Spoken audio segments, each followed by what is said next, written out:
My name is Jason J. Rock Houston, and this is being done for Catacris TV. Our special guest today is Sam Bam Koltun, the guitar player from Faster Pussycat, Budderside, and you have another band, Dorothy. Is that correct? That is correct. Yeah. All three bands. Quite a busy guy now. Since I last talked to you, I believe Faster Pussycat has been signed to Golden Robot Records. You want to talk about that? Sure. We signed to Go Golden Robot Records. Okay, well, congratulations. But I mean, That's the whole thing. you guys have been working on, is it a full length or is it going to be an EP? There's just been the current plan is just to keep doing singles. So the single release, doing it with the vinyl like we did for Nola. Okay. Nola came out in 2021, and that came out with a 45 7-inch. Okay. And now Like a Ghost also has just come out and now has a 45 7-inch that will soon be available for everybody around the world. It was available exclusively in Australia, but it'll soon be available for everybody everywhere else in the world. Cool. Now, I understand, speaking of Australia, you guys recently took part in I think it's called Glam Fest tour down there. You want to talk a little bit about that? Yeah, we just all got back from that. It was Glam Fest. It was Faster Pussycat, Wednesday 13, a band called Eclipse from Sweden, Enough's Enough, Pretty Boy Floyd, and Tough. We all came over there, and then they had some local bands that were great as well. So it was really fun. It was jam-packed 4 days.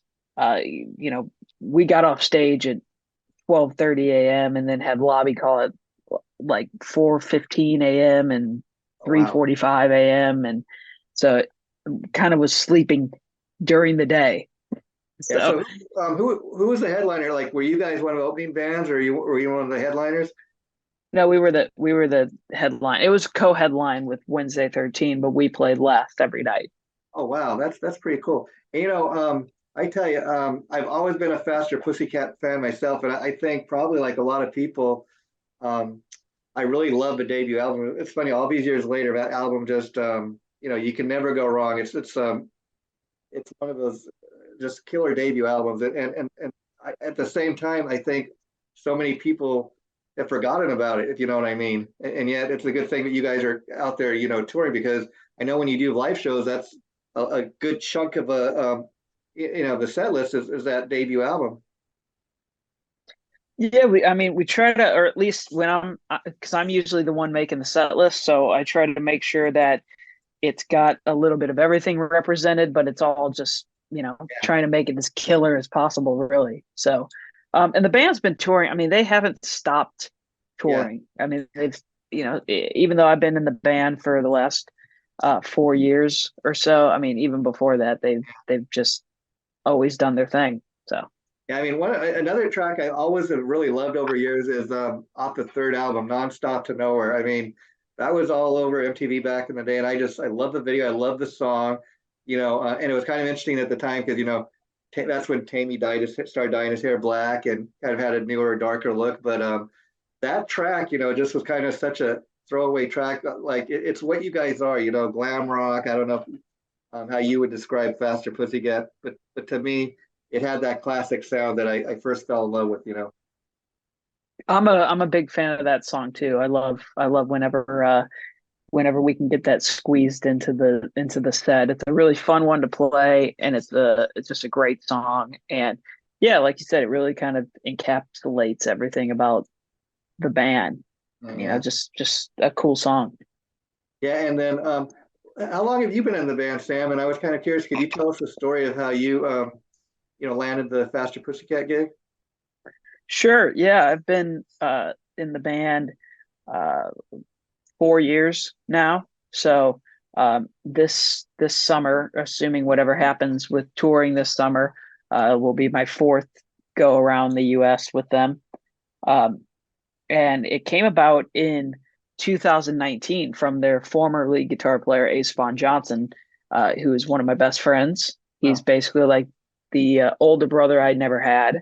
Wow. And Ace asked if I wanted to do that summer tour and sub for him because he had the gig with LA Guns and still has the gig with LA Guns. So so I went to sub for Ace, and then the guys didn't want me to leave, and Yeah. it became apparent that for Ace it was going to be difficult to juggle both. So uh, I've been here ever since. Wow. And now you're talking about as far as coming up with the set list. That's kind of, you're the guy in charge of it. How did that fall in your lap? That's pretty cool. That they think that much of you, obviously, to give you a responsibility like that. Well, it's kind of like I've always kind of had that role, even since I was a kid and coming up and playing in bars since I was a kid. I'd always make the set list. Even in my first band, I'd always do that. And with the case of every group, it's a little bit different. For Dorothy is really the only situation. It's a little bit different. Sometimes I kind of help with set lists, Mhm. but with Faster Pussycat, it's kind of like my job. I'm kind of tasked with making sure the other three guys play the songs right. Wow. Wow. So, Okay. Almost kind of so like the musical director, huh? kind of, yeah, except it's not official and I don't get paid anymore for it. Yeah. Yeah. Yeah. Yeah. But yeah, so I kind of I'll kind of work on some ideas and I'll present it to Tammy, and then Tammy will kind of be like, I don't want to do that, or just kind of how he's feeling or what, because there's so many songs to try to fit in, especially when we did the last summer tour. We were playing with Tom Kiefer and we had such a short set. Some days Wow. were 40 minutes, some were 45, and trying to fit all that. And it's interesting. Like I said, you go back to that debut album, and Faster Pussycat. A lot of people always have thought of like being a glam band, and it's interesting because while you guys still got your roots in that, some of the newer stuff is a lot heavier, a little more full blown on metal. So like when you are creating a set list, how hard is it to kind of come up with a set list where you got to play some of the obvious hits that everybody wants to hear, and then you also want to include some of the newer stuff that you're part of? I mean, that's the with doing that, especially like on the shorter shows. So now it's like, okay, now that there's Nola and like a Ghost out, the new originals, like, okay, those kind of have to get played now. So it's not really that hard. The hard thing is like, oh, okay, well, we might have to ditch Babylon tonight, or oh, okay, we might have to ditch this Yeah, I tonight, imagine or that'd be okay, we hard, but can't. almost like what do you leave out, right? At some point. But Yeah, that's the hardest thing really, is just figuring out what to leave out. But then sometimes when we get to do headline shows, sometimes, if everybody's in the mood, we'll play a ton. It just yeah. depends. With the newer songs you've been talking about, that you're involved in, are you at all involved, being the guitar player, are you at all involved in the writing, or does Tammy pretty much write everything? These songs that have come out so far are songs that have been, with the exception of Like a Ghost, because Yeah. Like a Ghost is something that Tammy has written in recent years, Okay. where he's sober.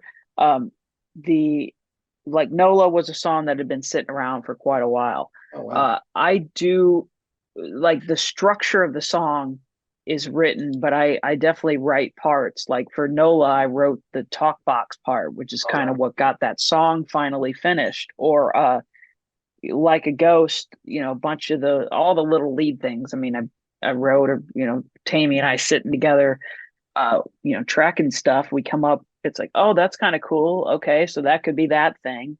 And Yeah. so I'm definitely involved a lot, That's good. even though and I've written a couple things that maybe will get turned into songs, but right now we're kind of working on all these ones that Tammy has had sitting because they're still really cool. Oh yeah, yeah. I mean, yeah, I imagine so. I mean, and then I was curious, like when you guys record, are you in the same room? Like, do you all have your own home studios, or how does that work? No, it's all very like separate. I mean, I will be there Yeah. like for like if Danny's tracking bass or when Chad tracked drums, or so I'll kind of be there just again to kind of make sure that stuff gets done Yeah. right. Right. Right. Because even though Tammy's like producing it, it's kind of like, just making Yeah. sure together that everything is getting done right. But no, it gets done at different Yeah. times. And when you first Yeah. joined the band, were you kind of allowed to kind of like were you told to play the classic songs like note for note, or were you allowed to kind of put your spin on those tunes? Uh, it's always been kind of I'm allowed to kind of do whatever. It's me who goes, I want to play it like the record. Yeah, of So course. there's, it's gone for quite a while where they kind of ended up developing Yeah. different versions that they were playing, but then it's like we all kind of went back and went and tried to get everything closer to the record. That's I mean Chad and Danny, Yeah, meaning yeah, they yeah. went back and Yeah. tried to get it closer. Even Tammy was kind of on the last summer tour. He was going back and listening. He's like, oh yeah, just hearing stuff he's changed throughout the years and just kind of going back to like more the record version. Yeah, I remember when Faster Pussycat, broke up for a while, and he was doing stuff like Vanilli Dance, which is almost kind of industrial metal, a lot different. But that shows you, that he's more than just a one trick pony. Totally, yeah. Yeah, yeah, Yeah. yeah. And so I was curious. Let's talk a little bit about who were some of your influences growing up, as far as guitar heroes, the guys that inspired you. My first guitar hero, the guy that got me into playing guitar was a guy named Rafael Moreira, and he was a guitar player who played on a bunch of TV shows. He did American Idol and all that kind of stuff. But I saw him on a TV show called Rockstar in Excess, Yeah. and Okay. he was kind of my first guitar hero. And then from there, it developed into uh like Jerry Cantrell and Vivian Campbell Yeah. and Doug Aldrich, who was in Whitesnake at the time, and Slash and uh, Zach Wild So, a little bit. And yeah, besides, kind of those guys being all over the place, all great guitar players, but like you take a couple guys like Zach Wild, for example. I mean, huge talent as far as a musician. He can not only is he a monster on the guitar, he can play the piano, he can write, he can sing lead. One of those guys that can do it all. And Jerry Cantrell too. People don't realize, like, they think Lane Staley sang all those great songs, but like his voice, Jerry's voice, and Lane's together kind of made that Alice in Chains sound. I think that's why Alice in Chains is still able to go out there and do what they do. completely. Yeah, I mean that's why Jerry Cantrell, I cite him always as my number one because it's so much more than just the guitar playing. Yeah. It's the tone, it's the riffs, it's the singing, it's the writing, Writing, it's yeah. everything. That's So one thing yeah, all it those was guys have in common too. They're all great writers, so you got some pretty good influences. Now, how old were you when you first started playing? And do you remember why you chose the guitar as your instrument? I started playing guitar when I was 10.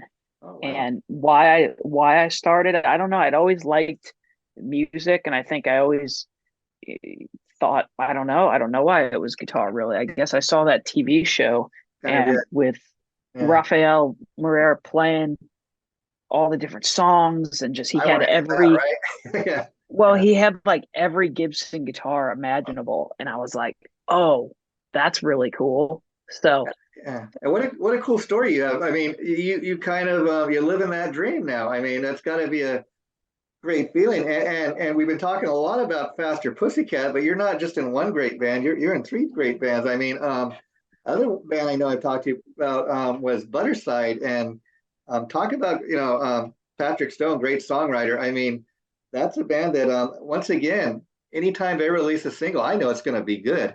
You know. Yeah. I appreciate that, especially now because with the I have a really big hand in writing the music now with all the newer stuff that we've been putting out. So I appreciate that. And even the music videos are really really detailed. I mean, I talked to you guys last time. I forget what the song was, but it was like an anti-suicide message behind the song, and the video is really deep. Yeah, that one was too far. Yeah, And yeah, that's something that Patrick really, really just is really talented at is coming up with these music video ideas, just very elaborate and very just detailed with such great meaning, and then somehow they end up happening. yeah, But yeah, and again, they're really fun. music videos aren't what they once were. I mean, MTV really is a thing of the past. I mean, you probably these days you could switch past MTV, you wouldn't even know you were on it. I mean, they're more of a reality network now than anything else. and it's kind of sad, but I love I, bands like Butterside that yeah. still put out great music videos, because you guys are one of those bands that not only the videos and the songs so good that people will check it out, but like if they go on your YouTube page, everything that's up there on your YouTube, it's all so good. People are gonna, oh, I'm gonna check, I'm gonna check out the next video, the next video, the next video, and that's how a band like Butterside is able to make a living these days. You know? Well, that is the goal, is, for people to have the content for people to be able to see, and especially with the music videos, to have the visual to the song. I Um, think you got the best of both worlds. The videos are like nice eye candy, if you will. The songs are beautiful, so people want to hear it, and so they're kind of getting both worlds there. And then the ultimate, I would imagine, be coming to a Butterside show and seeing the band play live. yes, in theory. Yeah. And probably the band I know the least about is well. Before we move on, I know the current Butterside single is "The Joker." You want to talk a little bit? Prepping for interview, I was just watching the video, and I love that song in the video. I don't know what else to I say. would love to I would Yeah. love to talk about it. It's I had the music for that for a while, a really long time, like probably since 2017 or 18. And little parts of it changed, but the main basic idea had held on to for quite a while. And when we went to record our first batch of songs, the first four, that was one that we kind of started on, but we were like, we don't want to do a ballady song in the first four. So then we ended up doing it in the second four, and just I couldn't be happier, more proud with how See, it that's turned the other out. thing with Butterside that I love is you guys can do, the catalog of music is quite diverse. While I guess we could describe you as a cross between hard rock and metal, every rock and everything in between. But I dig the fact that a band like you guys can do a beautiful ballad, and yet the next single maybe is a more hard rock, radio kind of tune. You can do it all. Yeah, there's a couple heavy ones coming next. There's a That's pretty fun. fast heavy one coming next, and then but no, I mean we're a culmination, is that the word, of all of our influences. So we're all just, we have, that vision of what we're trying to do, and hopefully when it comes together it ends up creating something that sounds a little different or a little new. It's like, oh, there's elements of this or elements of that, but it, you know, I mean, while you hopefully guys makes don't something sound like brand the new. Beatles, I mean, the Beatles had that, also as far as writing, great songs. I love the fact that there's no said Butterside box, if you will. You kind of, or write whatever is kind of influenced you or inspiring you guys at the time. Which is now, you guys doing any live shows currently, or you got any plans to go on tour this summer? There is we have Welcome to Rockville, which is a festival in Florida. Oh, wow. We're hoping to secure some more shows, but as of right now, that's the only one that's on the books, and it's it's a little difficult for Butterside because we're all Yeah. juggling things that, for lack of a better term, are, our jobs. So Yeah, sure. um, And you, Patrick sings for the Suite. I play with Dorothy and Faster Pussycat. Our guitar player, other guitar player Logan, works as a tech with the Pretty Reckless. oh, So wow. it's like we're all kind of doing This, other things, yeah. And before but I that's let you how we go, make a Sam, living. I want to ask, because Dorothy's probably the band I know the least about. So let's talk about a little bit about Dorothy, because I listen to some stuff. It's pretty fun. It's different, and I think that's, if you're going to be in three different bands, if they all sound the same, there's not much point to that. So you got quite a fun list of bands, I guess you're part of. Yeah, Dorothy's a really fun gig. The musicians are great. I feel like the weak link of the band, so that's why it's kind of one of my favorite situations to be in, because the drummer and bass player are both such great players, and Dorothy herself is really, really just an incredible singer, and it's a really fun gig. I get a lot of freedom to Do what you want. solo, Yeah. and it's not really the same every night. So that's where it kind of differs, is that there's way more freedom there kind of than any Yeah. other gig. And I guess probably the hardest thing for you right now is, does it ever get hard? But making schedules around all three bands. Yes. Yes, it does. Yeah. And do you ever like maybe have a Faster Pussycat and a Dorothy gig, fall in the same weekend, and you gotta, okay, which one am I gonna do? Yeah, completely. I've had to sub out a couple Pussycat Yeah. shows, and I've had to, even in Dorothy's recent video for her song Black Sheep, I'm not in it because I was on tour with Pussycat. So um yeah, it's generally it just kind of depends. Well, I more and more can't bands I are doing can't that. say Yeah, I mean, I interviewed Robbie Crane last week. He's telling me that he's been subbing a lot for Jerry Dixon and Warren. So a lot more and more bands are doing that. yeah, it's just what has to happen, unfortunately. It's one of those things like the show must go on. And I kind of love that attitude. And more and more since all the lockdowns of COVID, that's just the state of the world, I guess, for the business rather. Yeah, I can't expect Faster Pussycat to not work just because I can't do some shows, but then Yeah, also I feel like I can't really be expected just to it's a good wait problem for to have. when, you know, Kind of gigs that doesn't have to decide which one do I do. Some people don't have that luxury, yes but and no. yeah. Well, Sam, once again, it's great talking to you. Like I said, um, we'll do this again. I'd love to have you back. I think we did a great job of telling your story today. So the interview is going to go up next week. So thanks for doing this, my friend. And I'll talk to you down the line. Okay. Bye bye. No problemo, man. All right. Take care. Thanks again. Bye You bye. too.